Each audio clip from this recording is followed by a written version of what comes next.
Olá, alunos, tudo bem? Estamos aqui novamente para mais uma aula e agora nós vamos entrar no transporte de calor. Nós vimos até a aula passada, nós vimos escoamento de fluidos. Agora nós vamos entrar no outro tipo de fenômeno de transporte, que é o transporte de calor. E nesta primeira aula nós vamos ver um aspecto geral do transporte de calor e depois vamos partir para a condução em regime permanente, ou seja, não vai variar com o tempo. Nesta aula nós vamos ver primeiro os mecanismos de transporte de calor e como que a partir desses mecanismos eu consigo ter um coeficiente global de transporte de calor.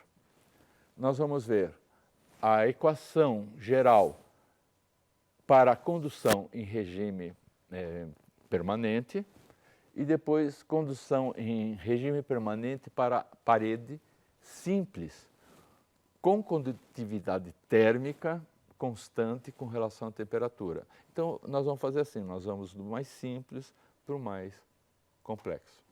Depois nós vamos ver condução em regime permanente com paredes compostas, então antes era uma só, composta com várias paredes, com condutividade térmica constante com relação à temperatura. Depois nós vamos ver o conceito de perfil de temperatura e como é que a temperatura vai influenciar na condução.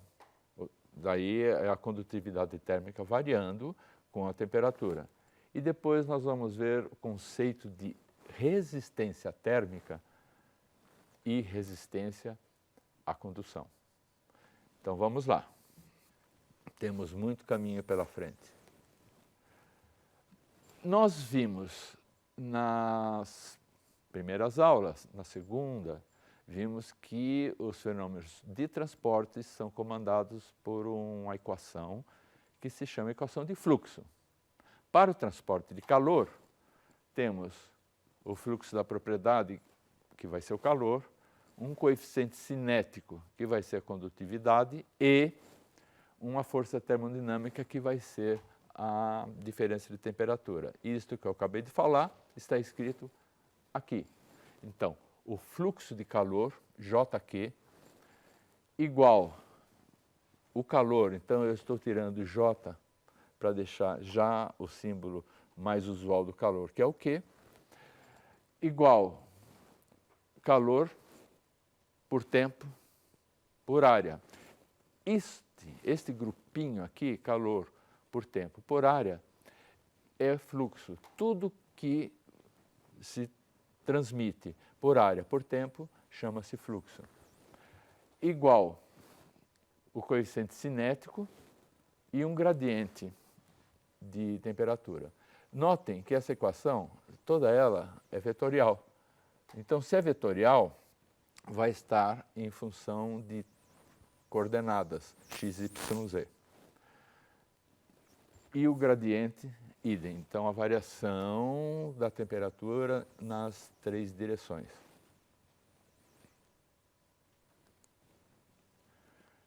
Quando eu considero unidimensional, significa que é numa direção só. Então, cai fora o sinal de vetor.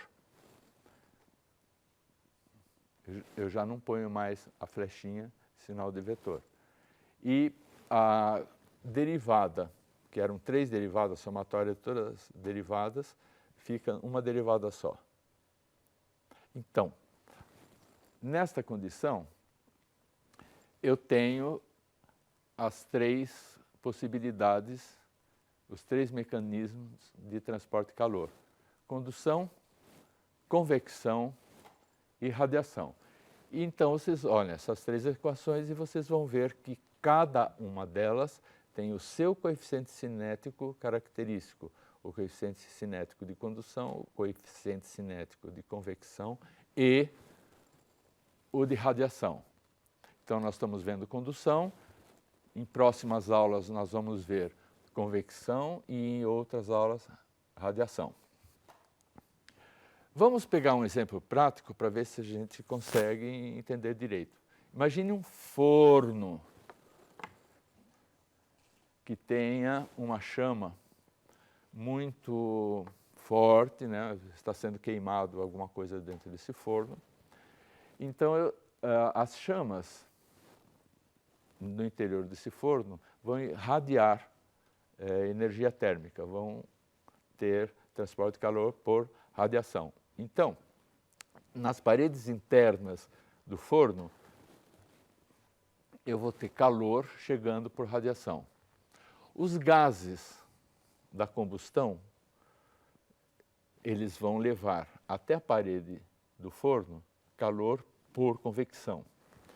Então, esse calor que chega na parede do forno por radiação e por convecção vai atravessar a parede do forno por condução. A radiação não, tem temperatura, tem chama, vai por radiação. A convecção tem movimentação de fluidos, vai por convecção. A condução é somente a vibração das moléculas. Então, aquele calor que chega na parede do forno vai fazer as moléculas do material que é feito a parede do forno e essa vibração vai ser transmitida para o exterior. Então, nós temos desde o interior do forno aqui com essa chama até o exterior, nós temos várias possibilidades de transporte de calor. Então, daí eu vou compondo o meu sistema de equação. Calor igual coeficiente cinético de radiação vezes uma temperatura T2, que é a temperatura que a radiação vai chegar na parede, menos T1, que é a temperatura da chama. O calor por convecção vai ser a temperatura T3, que é a temperatura que a convecção vai chegar na parede interna, até T2, que é a temperatura dos gases.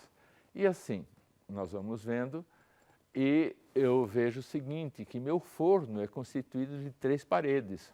Então, vou ter a condução 1, que é aquela parede interna, até uma parede intermediária, que é a condução 2, até uma parede externa, que é a condução 3, e, finalmente, eu vou ter uma convecção indo para o exterior. Então, o meu forno é constituído de todo esse sistema de equações que envolvem todos os transportes de calor, por radiação, por convecção, por condução, 3 vezes, e por convecção para o exterior também. Daí eu posso pensar o seguinte,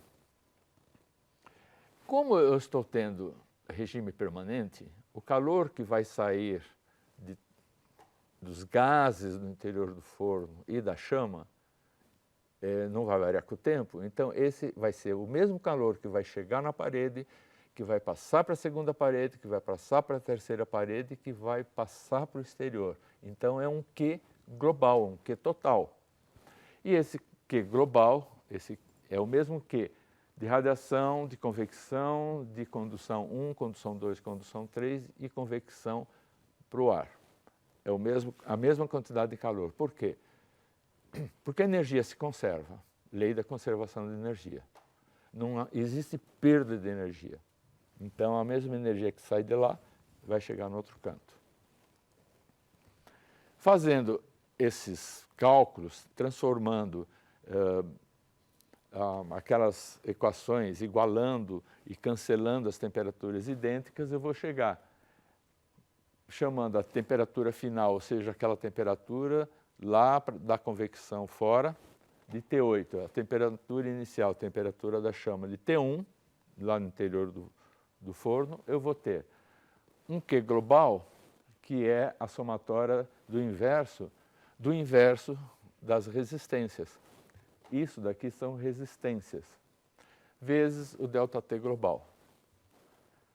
Este termo aqui chama-se coeficiente global de transporte de calor. Bem, então, nós vimos tivemos uma ideia de um sistema que envolve todos os transportes de calor. Agora nós vamos ver um caso em que é uma equação geral para condução em regime permanente.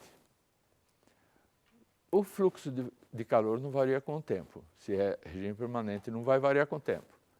O transporte de calor se dá numa direção só. O caso mais simples possível. Esta lei chama-se equação de Fourier, lei de Fourier, e é dado por esta equação. Calor, que é igual ao calor por tempo por área, igual um calor por tempo vezes 1 sobre área. Eu só desmembrei isso porque eu vou querer usar o símbolo Q ponto, que é calor por tempo, vezes 1 sobre área é igual a menos K, que é condutividade térmica, dt sobre dx. Esse sinal menos vai depender do ΔT que você escolher depois. Ele pode aparecer ou não. Bem, voltando um pouquinho, aqui é condutividade térmica, é uma propriedade do material que é passível de ser medida. Se mede esse coeficiente cinético que se chama condutividade térmica, que é o coeficiente cinético da condução de calor. Neste gráfico aí, nós temos condutividade térmica de gases. Então, temos hidrogênio, hélio, oxigênio, CO2, etc. Vejam o seguinte, a ordem de grandeza. Perceba a ordem de grandeza, 0, 01, 02, 03, 04 e 05. Aqui, de líquidos, nós temos quase a mesma ordem de grandeza para gases e líquidos. A água já está lá em cima, já está um pouco diferente dos gases. Mas eu tenho alguns gases que a condutividade térmica não é tão grande assim. Porém, quando eu pego metais, vejam só a diferença. Então, existem certas substâncias, certos componentes, que têm uma condutividade térmica bem baixa, outros que têm uma condutividade térmica bem alta. Metais têm condutividade térmica alta. E líquidos têm uma condutividade térmica mais baixa. Gases, mais baixa ainda. Então, esses que têm condutividade térmica mais baixa, nós chamamos de isolante. Por exemplo, quando está inverno, nós estamos com frio, nós procuramos nos agasalhar com um cobertor, com uma vestimenta que nos proteja do frio. Por quê? Porque essas vestimentas protegem? Que elas são feitas de material isolante e são porosas, tem bastante ar. O ar é isolante. Então, por isso que protege o calor do nosso corpo de ir para o exterior, por causa da condutividade térmica. Vamos usar a equação de Fourier para ver qual é a equação de condução de calor para uma parede plana.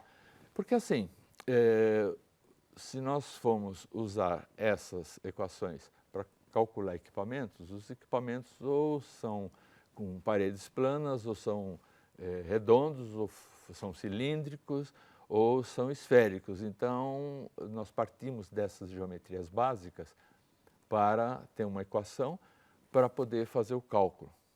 Se nós ainda continuarmos com as simplificações que nós adotamos, ou seja, não variar com o tempo, então regime permanente e numa só direção, nós podemos integrar a equação de Fourier para uma parede plana. E eu vou chegar numa equação bem simples, que é menos Ka ΔT ΔX. ΔT é a diferença de temperatura de um lado da parede para o outro, e ΔX a espessura da parede.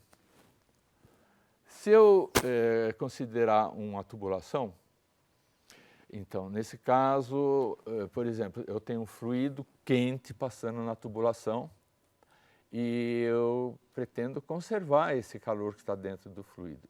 Ou o contrário, eu tenho um fluido frio passando no interior da tubulação e eu quero que ele não se esquente.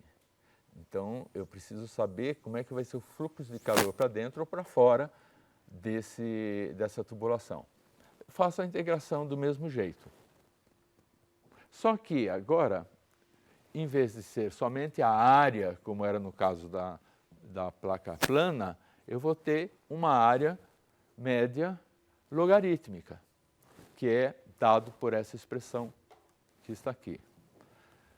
Quando eu for integrar, no caso de uma esfera, a mesma coisa, só que em vez da área, eu vou ter uma área média, desculpe, aqui está um erro, é geométrica. E eu acabei errando nesse slide e repetindo logarítmica. Aí é geométrica. Depois eu vou corrigir, quando vocês ficarem com o slide, vai estar corrigido já. Bem, quando a condução é em parede ou placa plana composta, então eu vou ter várias placas uma atrás da outra, e daí eu vou ter um coeficiente global, como eu fiz para o forno. E vai gerar este tipo de equação, e a resistência térmica à condução é esse conjunto de relações entre a espessura, a área e a condutividade térmica. Para cilindro oco composto, então vamos supor que eu tenha um tubo de metal, que vai ter uma determinada condutividade térmica, e eu protejo o interior do que está fluindo desse tubo de calor, que perca calor ou ganhe calor, com uma camada de material isolante. Então, daí eu tenho duas paredes. Daí eu tenho este tipo de equação. E quando for uma esfera, eu tenho esse outro tipo de equação. Imagine uma esfera, o que seria? Um reservatório de um certo fluido dentro desse reservatório que não pode sofrer ação de calor.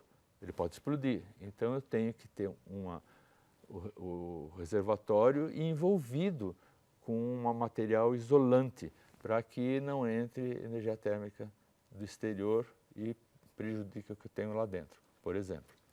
Então, nesse caso, usa-se essa expressão. Bom, conforme o calor vai passando de um ponto para outro dentro de uma parede, dentro de um cilindro, dentro de uma esfera, o calor é o mesmo, porém a temperatura vai variando. Então eu tenho uma temperatura máxima, se for o caso do forno, lembre-se do forno. Eu tenho as chamas e tenho uma temperatura bem alta no interior do forno, uma temperatura menor fora, porque eu tinha várias paredes que protegiam o exterior de uma temperatura muito alta. Então, a temperatura vai diminuindo de dentro do forno para o exterior. Então, vai diminuindo como? Por um perfil de temperatura, que é um gráfico que vai dar a temperatura em função da distância, como está mostrado nesses gráficos. Daí eu tenho ainda K constante e regime permanente, porque para regime não permanente, ou seja, variando com o tempo, a gente vai ver na aula que vem. Por enquanto, nós estamos em regime permanente. E como que eu posso ter a influência agora da temperatura? Porque o que eu vim fazendo, o que foi? Considerando que não varia com o tempo, o transporte, e considerando que a condutividade térmica é constante com relação à temperatura, não varia com a temperatura. Mas e se ela variar? Bem, normalmente, as equações que determinam a influência da temperatura na condutividade térmica são equações deste tipo aqui. Daí é muito simples. Eu uso a mesma equação de integração, e em vez de eu tirar fora do sinal de integração a condutividade térmica, eu conservo-a dentro do sinal de integração e uso aquela equação que vocês estão vendo ali. Daí o que me transforma nisso? Eu tenho uma constante vezes 1 mais outra constante vezes t. Então, no fim, a integral vai ficar somente pela temperatura, como está mostrando aqui. E daí eu tenho um K médio, que é dado por essa expressão. Então, eu consigo, daí, quantificar o efeito da temperatura na condutividade térmica quando integra a equação de Fourier. Bom, caros alunos, por hoje ficamos por aqui e na próxima aula nós vamos ver assuntos interligados com condução. Muito obrigado pela atenção.